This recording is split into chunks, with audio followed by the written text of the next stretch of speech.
ქვეყანაში შერქმნილი ვითარების გამო ჩინოვნიკები დატოვებულ თანამდებობებს ტოვებენ გადადრომის შესახებ განცხადება კომუნიკაციების მარეგულირებელი კომისიის წევრმა გიორგი რატიშვილმაც დაწერა.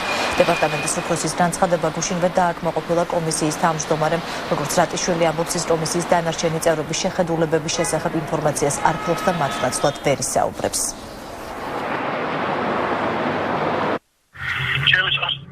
ეს მიზეზი გახდა ქვეყანაში შექმნილი სიტუაცია. მე ჩავთვალე, რომ მე ვერ ვიქნები იმ სახელმწიფო სტრუქტურის თანამშრომელი, რომელიც სახელმწიფოში ხდება ის, რაც ხდება საქართველოში. მე მქონდა ამ თემაზე საუბარი კომისიის თავმჯდომარესთან, მე შემოგვიცა მას აუხსენი, მან დააკმაყოფილა ჩემი განცხადება. სამსახურიდან წასვლის თაობაზე განცხადება დაწერა აჭარის ჯანმრთელობისა და სოციალური დაცვის მინისტრის თანაშემწემაც შოთა დოლიძემ.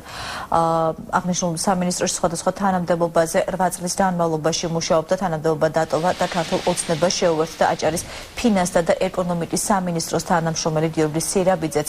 მისი თქმით, ორშაბათიდან ფინანსთა და ეკონომიკის სამინისტროს დატოვებას თანამშრომელთა უმეტესობა გეკმავს სამსახურიდან წასვლის თაობაზე. განცხადება დაწერა ასევე აჭარის ტელერადიო დეპარტამენტის უფროსის პირველმა მოადრილე მინდია ნაკაშიძემ.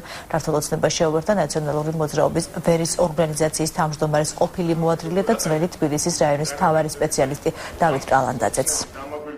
უნდა დავხმარებოდით ნაცმოძრაობის კომისიის წევრებს, მდივანს, თავმჯდომარეს, იმიტომ რომ ამის დრო არ ექნებოდა და ქართული ოცნების კომისიის წევრებზე იმის უფლება არ უნდა მიგვეცა, რომ საჩივარი დაეწერათ. პროტესტის ნიშნად ტოვებ ნაციონალურ მოძრაობას და გადავდივარ ქართულ ოცნებაში.